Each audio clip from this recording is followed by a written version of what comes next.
What's up, everybody? Dark Cosmic here, back with another astrology video. Today, I want to talk about placing your Mercury in the 11th house. So, what is it like for an individual to have this placement? So, the planet Mercury, it is a really fast moving planet, and the reason why I say that is because it's about information moving at a high speed, at a rate which it can get to you very quickly. It's about processing. It's about receiving the information quickly and being able to relay it quickly as well. So this energy is a is a type of energy that's good with talking, good with communicating, good with using their hands, good with it basically governs like reality, governs. You could even add science in there, research. This is what Mercury represents. It is the consumption and the utilization of knowledge. So, and at a fast paced rate, like a machine. So, the way I like to break it down is I like to take the planet and I look at the planet like an individual, like a person. And then I take the house as a location or a actual physical house that they're going to reside in now. So the 11th house, that is governed by the zodiac sign Aquarius. So the 11th house represents it represents groups and organizations. It's like that friend energy, that best friend energy. It's like it's a unique type of energy. Um, and I want to make the difference here when I say unique because there are some people that are who they are, like in Aries. Aries people can be who they are, and that within itself can be confused as being unique. Whereas Aquariuses really go out of their way a lot of the times to be different or have different likes and dislikes in comparison to the rest of us. So there's a difference in between in being who you are and knowing who you are versus being very unique and having interesting tastes and interesting desires. So this is a very eccentric house. A very and the reason why is because it's about groups and organization. The reason why this energy is very unique is because it wants to be able to accept everybody. It doesn't matter who you are, what sex, what race. This energy is a very, for the most part, I'm not saying that there isn't racist Aquariuses or sexist Aquariuses out there. Could very well be that in abundance. But this energy caters more towards being open to virtually anything and everything just for the sake of having variety. So you take this Mercury planet, this scientist, researcher, and communicator, and you put them into this house. They walk into this house, this arena, and what do they find? They find very unique art, very strange looking people that are from all walks of life, from really young to really old. Strange sexual things going on over here. Anything you can think of is in this house.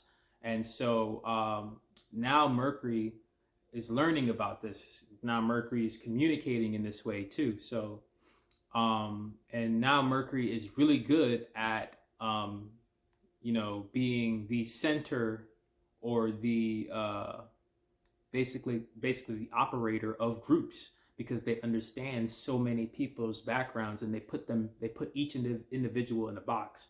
See, Aquarius, which rules the 11th house, it is a fixed sign. So what it tends to do is it tends to look at you and your uniqueness, and it or what makes you, I guess, yeah, your uniqueness, and it puts that into a box. It makes a fixed thought about that. So it categorizes you as male, female, they, or whatever, whatever you want. It categorizes you as that. Now, you are black, but it categorizes you, and puts you in that box. And so now it has a bunch of people like that, and it learns about that, and that's how it keeps its database.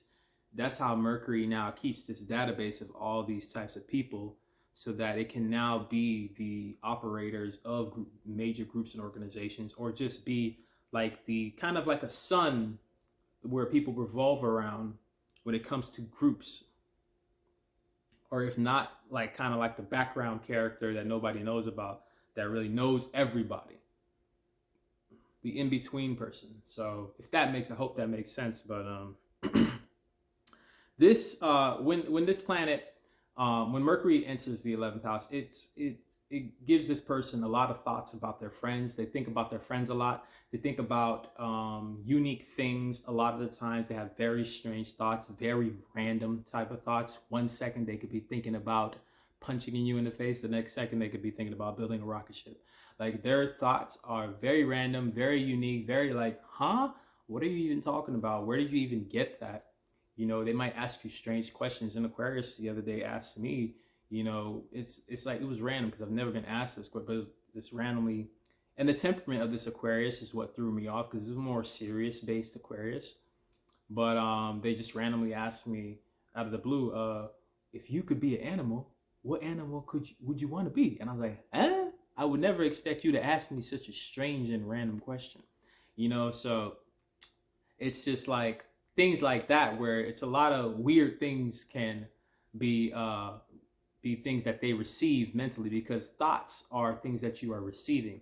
So these people receive a lot of strange thoughts, and as a result of that, a lot of people act on the thoughts that they receive. So these people might be into a lot of strange things. They might manifest a lot of strange um lifestyles as well. Like they could be I don't know, in the military, and then but at nighttime, you know, they're a stripper, or they're or they're in the military, but at nighttime, I don't know, they have some weird, bizarre spiritual practice that they, it's like night and day weird type of.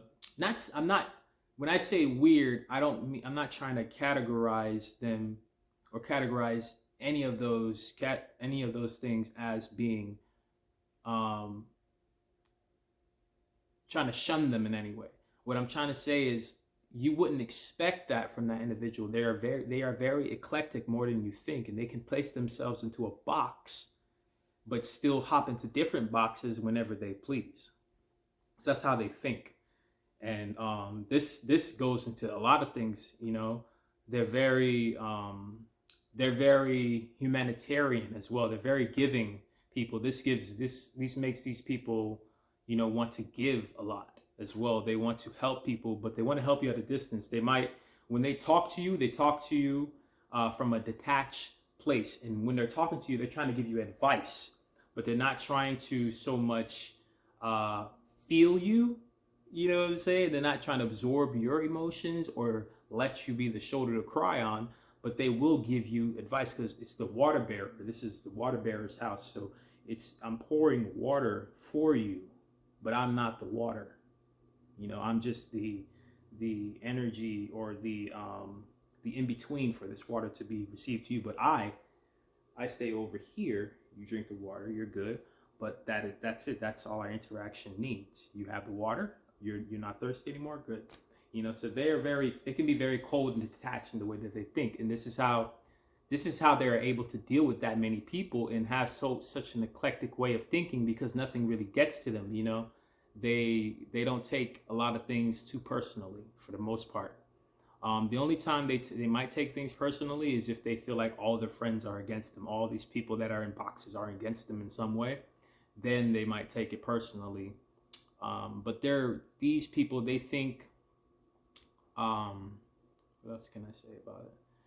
These people are, I would say they're very creative as well. Like I said, they have unique taste. They can communicate in a unique way as well. Like like the way that they talk to you. Um, they have a way of making you feel like you can talk to them about anything, and not because they are emotionally available to, but because that they are the type of person that really doesn't judge anybody, because they accept a lot of bullshit, a lot of, not just a lot of bullshit, but just a lot of different ideas. You know, they might show you that they disagree with your idea, but they'll let you talk about it regardless, because they are open to the idea of having so many different, you know, ideas to present and think about. So this is my opinion on having your Mercury in the 11th house. I hope you guys enjoyed the video. Peace.